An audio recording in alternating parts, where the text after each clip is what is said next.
There's something that, as surfers, we all run into at one stage or another. For some, it comes earlier than others, whilst we watch some people gallivanting up and down the board, learning nose tricks left, right and centre, as we stand back and reflect on our own surfing, looking at what we're working on, but just feeling stuck.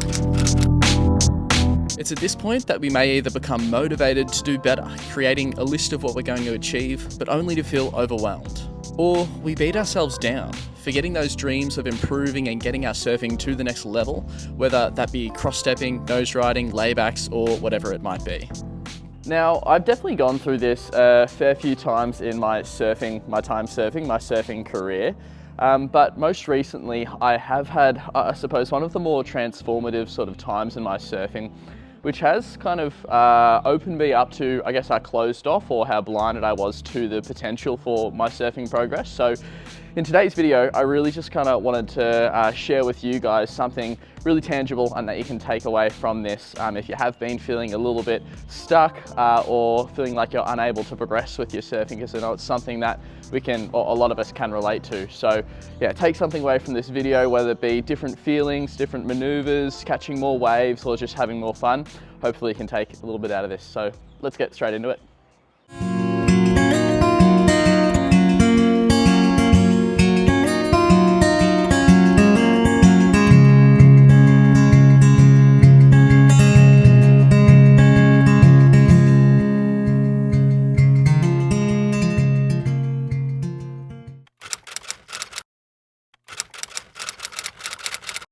A goal of mine since I was a little kid was to be on what was the ASP, now is the WSL World Longboard Tour. Alongside enjoying my surfing with my dad and friends, and enjoying all the trips that I've been lucky enough to take in my time so far, I've worked hard to be the best logger or traditional longboarder possible. And this year, I managed to find myself on the World Longboard Tour, traveling to California, Bells, El Salvador, which was an absolute dream come true. Now, having completed this goal, I put a new goal in place, and that was to, I guess, make my time on tour a little bit more permanent by also re-qualifying straight into 2024. This year though, it became more and more apparent that I wasn't finding the luck required to progress through my heats consistently. Despite my training and surfing as well as possible, after Huntington and my round 2 loss, I was realizing that there seemed to be a bit of a difference with the consistency, heat management, and ability to excel in all conditions that the best of the best were able to demonstrate. Now, the problem is really, really important to identify and recognize, because without actually understanding what the problem is, it's really, really hard to identify and clarify any actionable steps that we need to make in order to achieve our goals. And so for me, you know, it was at this point in time trying to re-qualify for 2024, but it can be absolutely anything. It can be anything with regards to nose riding better, getting your hang tens more critical, drop knee turns, your turns in general, your pop-up and trying to not use your knees, and anything like that. So if you can think of anything like this, let's try and make it real and tangible and write these down. It can be a number of things, but if there is one that speaks to you the strongest and is really something that you want to put your intention into and try and hone into most, underline it. Let's get this nice and tangible so we actually have a good idea of what we're going to work on, because even by not really having a clear understanding of what your goal is, that's a roadblock, because again, it's hard to action against. So write this down with some pen and paper and we'll see what we can come up with. So in making it onto the tour this year, it was super, super exciting and still something that I'm stoked about and it always will be. There were certain things that I wasn't addressing just because I wasn't aware of them. I'd be thinking, I hope it's small, nice and clean, 2 foot, imagine if it was a left.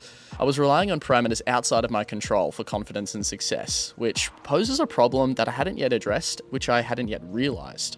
From Huntington onwards though, it seemed clearer and clearer that I wasn't going to get a free pass at all or by any means this year, and that I would need to be prepared for all conditions. And where I hadn't prepared for this, it just left me feeling a little bit uncertain and unsure of how I was going to do. So something needed to change. It became apparent that there were holes in my game plan. I knew that there was a problem that I needed to address, and it was peering around the corner the whole time, but I was unfortunately actively ignoring it. There's the saying, the definition of insanity is doing the same thing over and over again, expecting different results. Now, I know that might seem a little bit simple, silly, but this is where most people might believe that they have exhausted all of their options towards achieving the goals that they want to, or they might not actually understand that the mode of their current practice, or whatever you want to call it, isn't actually getting them to where they need to be. But I can say with a high degree of confidence, this is not the case. There will be something you can do to make the difference and see improvement. And I've recognized this 15 years into my surfing journey. It may just not be something you're super comfortable with, but you won't be able to continue via the path of least resistance. You will need to come to a point where we're facing the problem head on.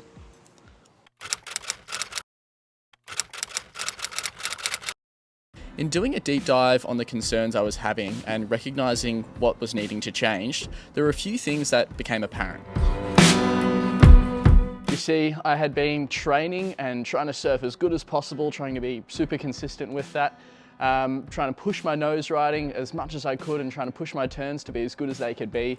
But there were some barriers that I hadn't realized that were stopping me from being where I needed to be and stopping me from training the way that I needed to train as well. This is one of the biggest steps I found myself moving through to developing my surfing. For me, it was that my strengths were heavily weighted towards nose riding, and so my training, board selection, wave selection were all aligned to this. At Huntington, this meant surfing a model that was an exceptional nose rider to give me the upper hand, trying to optimize for primarily critical nose rides to attain my high scores. More importantly though, I did have a very limiting belief around my turning game, and not believing that I could develop my turns to challenge the best guys on tour, those guys who already have unreal rail games. This limited belief, and I suppose the decreased confidence here as well, was definitely stagnating my surfing. Again, although I was training, not pushing myself outside my comfort zone. So surfing waves and boards that I was very familiar with and not forcing me to excel and step outside my comfort zone. In understanding this, yes, there was and still is a big challenge ahead, but it became so clear that there was an option for me getting to the next level, but I'd be unconsciously shying away from this previously, and it, I guess, came time to face this head on. Now, these limiting beliefs, they can be anything. It might be that you don't have enough time to get in the water, or that you've been surfing for too long and you may not think that it's feasible to see any more progression in your surfing. It may also be just even the fact that maybe you don't like edge in your boards, or you like to ride a specific outline, or that you're really enjoying riding certain types of waves and you don't want to extend out of that. Or even the one that is probably most likely, where you don't want people to critique your surfing, which is super understandable. But this one is massive because I feel like this is something that holds a lot of people back. And if you can do the work to recognize what these limiting beliefs may be, oftentimes they're a little bit hidden. I know that they were for me. If we can recognize them, you can do a lot to step your surfing up because you can address these. It's important to recognize where the limitations lie, as these are the foundations for our steps moving forwards, allowing you to make significant and meaningful changes in your approach. Now, I guess with this new perspective and in recognizing that I needed to extend my surfing quite a bit to make sure that I can rival the best in the world, so developing my turns and not simply relying on my prior strengths, it was really important to consolidate this and recognize exactly what I needed to do in order to achieve this. We essentially need to recognize and solidify how important these outcomes are to us, because it will definitely be the case that for many of us, the costs of actually achieving our goal may not actually be worth the results. Here's a little list of the things we may find ourselves needing to face.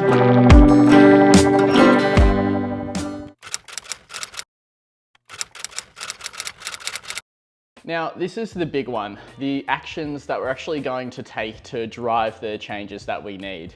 It's most likely going to be some stuff that we don't actually want to do, or maybe a little bit outside of our comfort zone, things that we've been avoiding, as we've previously sort of discussed with some of those sacrifices and the self-limiting beliefs that we've been able to address.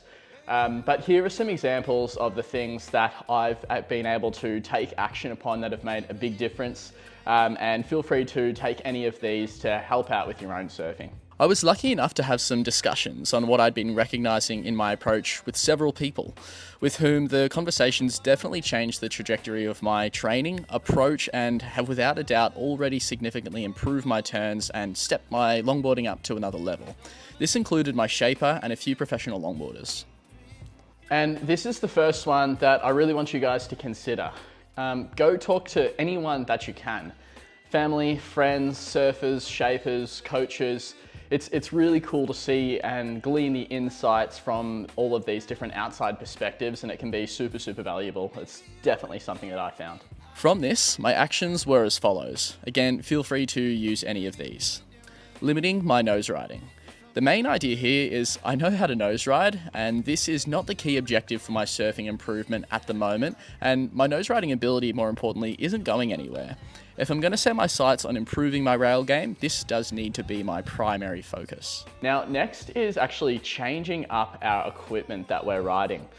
Some of you may have seen that I've actually recently been riding a pintail, which has been a big change for me, especially regarding my prior beliefs and what I was comfortable with.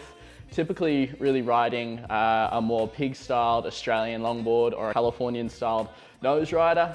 This has been a really big change for my surfing. But in accepting this advice from my shaper, battling through my perceptions which were preventing me from adapting to a board like this one was one of the most significant changes that I could have made. This alone has transformed my approach for the better, and it just goes to show you guys as well that equipment that is made for what you're specifically trying to accomplish is so important. Pintails on some of the pig-shaped designs are going to be really difficult as a beginner or an intermediate surfer to advance as quickly with things like your cross-stepping and nose riding. It's not impossible, but considering research into and then trialing some different equipment could very well be the change that's needed. The next one is to stop just surfing easy point breaks. It's something that we fall into a lot as longboarders, and definitely it's where I know I have the most fun. But some of the best advice that I have gotten so far is essentially it's easy to rip at predictable point breaks, which I think is really, really true. So in this part of my surfing and evolving my surfing a little bit, really trying to challenge myself with conditions that I'm less comfortable with. So bigger surf, beach breaks, onshore waves that are a little bit suckier and more powerful. Definitely pushing myself outside my comfort zone and not just sticking to the predictable point breaks, which as we spoke about can be a lot easier to excel in. This challenged and is continuing to challenge everything, from decision making to reading the lineup and positioning on the wave. Training unfortunately isn't always about being fun and comfortable. We do sometimes need to step outside our comfort zone to expose ourselves and to allow us to adapt.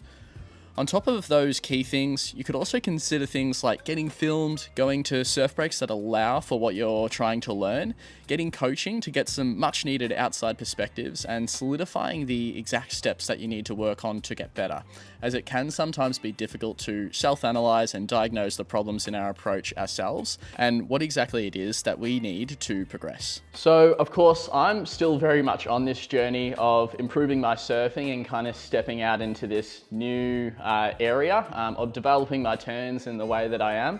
But already I've seen some pretty substantial growth due to the kind of areas that we previously spoke about.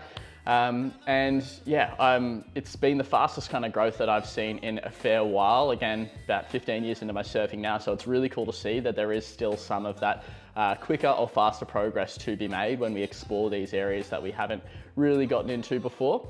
And it's all just come down to, I guess, being really honest with myself, making sure that I'm looking at things in a bit of a different way, getting these outside perspectives and taking action on these. And yeah, really trying to address these weaknesses where I, prior to this, hadn't been doing as much. So it's been really, really valuable. And the other thing is this definitely isn't applicable for everyone, but I do hope for those of you who are looking for something else to, I guess, see some progression in your longboarding and to give something else a go. I hope that for you guys, this just offers that other perspective and gives you maybe a bit of a template that I know for myself I found really, really useful because it just has, I guess, opened up some other areas that I've been able to focus on. And again, pushing myself outside of my comfort zone, it's really, really fun too. I mean, I'm exploring surfing in a bit of a different way on new, different equipment. that I haven't really done. So yeah, it's really fun and interesting in that way too. And yeah, it's just reminding me that it's not always just a matter of surfing more, surfing more, surfing more, and doing what we're already doing. Sometimes it is about putting in the extra miles there and stepping outside our comfort zone to accomplish what our goals are in line with. So yeah, I hope that's helpful. I couldn't finish without saying by far the most important thing is we're having fun, staying stoked, enjoying the glide and all that fun stuff. And I will leave it there for today. So again, I hope that you found that useful. In terms of if you have any questions from today's edit, then please leave those in the comments below. And as always, if you have any ideas or things that you wanted to see coming up on the channel as well, make sure you leave them down there as well. But other than that, I hope you're all getting some fun waves. Hope you can all put this into practice, and we'll catch you on the next one.